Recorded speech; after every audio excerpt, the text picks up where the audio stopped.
Ini US Weekly Roundup powered by PSG Group of Companies Life and Health.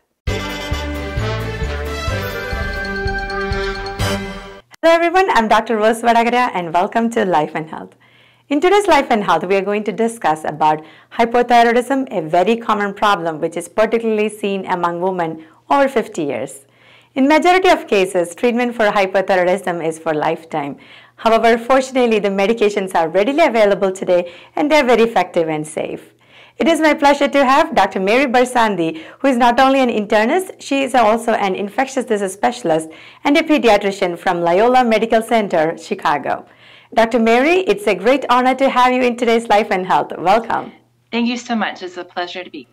Dr. Mary, let's start today's session by understanding the location and the function of thyroid gland in our body. Of course. The thyroid gland, it's a collection of tissue, and it sits right here, just in the front of all of our necks right here. It's they say it's like a butterfly tissue, butterfly-shaped tissue, and it's right here. The function of it helps regulate our metabolism, growth, and development. It has a wide variety of importance in our body. It helps regulate the rate that we burn calories. It affects weight loss, weight gain, affects our heart rate. It's really important in the normal functioning of our day-to-day life.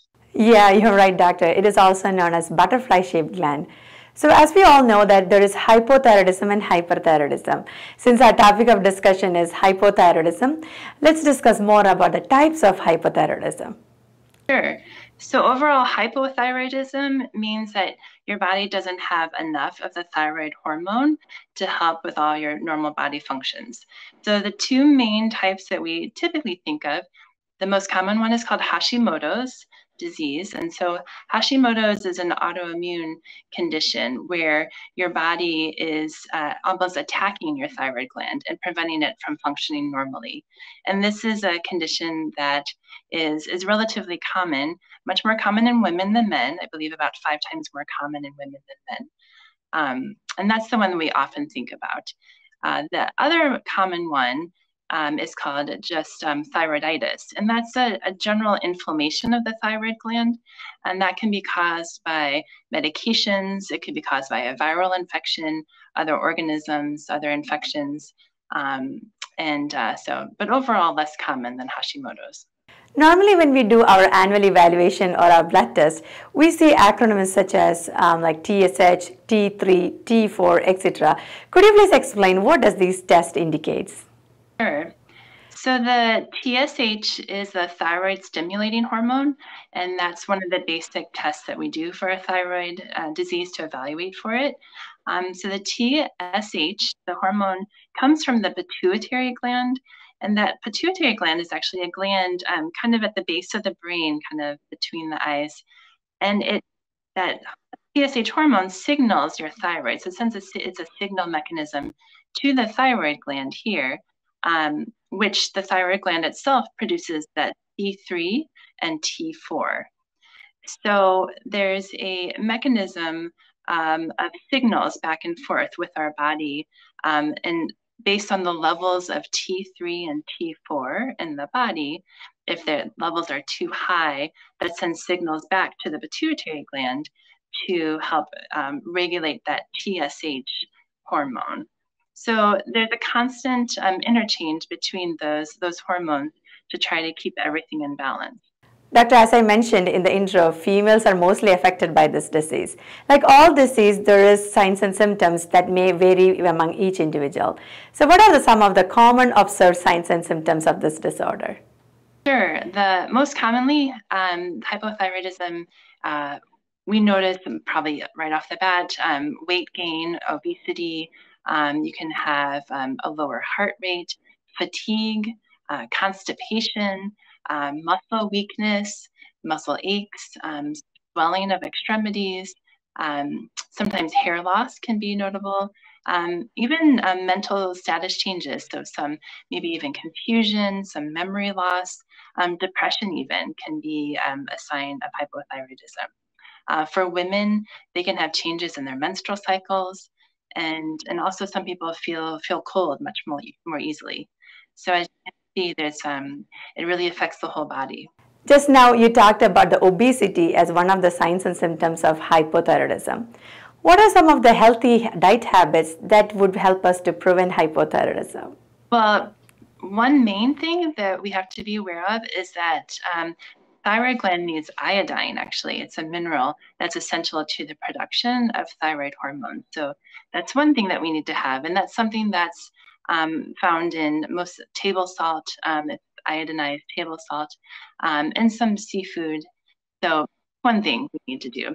Besides that, just overall, some people feel that there's an anti-inflammatory diet. That's a kind of a general term, not very precise, but some studies show that eating foods that, again, are more natural, which overall, of course, is more healthy for all of us.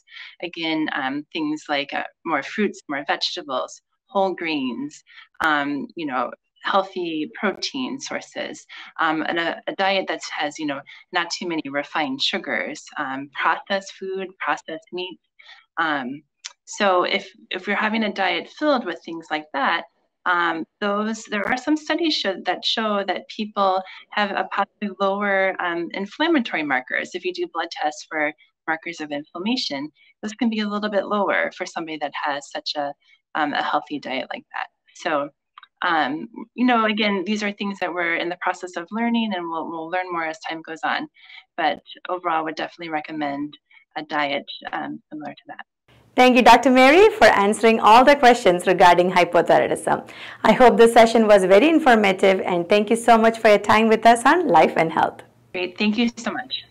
US Weekly Roundup powered by PSG Group of Companies in the episode ഇവിടെ പൂർത്തിയാകുന്നു. നിങ്ങളുടെ അഭിപ്രായങ്ങളും നിർദ്ദേശങ്ങളും ദയവായി asianet_us@gmail.com എന്ന ഇമെയിലിലൂടെയോ 732-429-9529 എന്ന WhatsApp നമ്പറിലൂടെയോ ഞങ്ങളെ അറിയിക്കുക. മറ്റൊരു വൈവിധ്യമാർന്ന എപ്പിസോഡുമായി വീണ്ടും കാണാം അടുത്തയാഴ്ച. നന്ദി, നമസ്കാരം.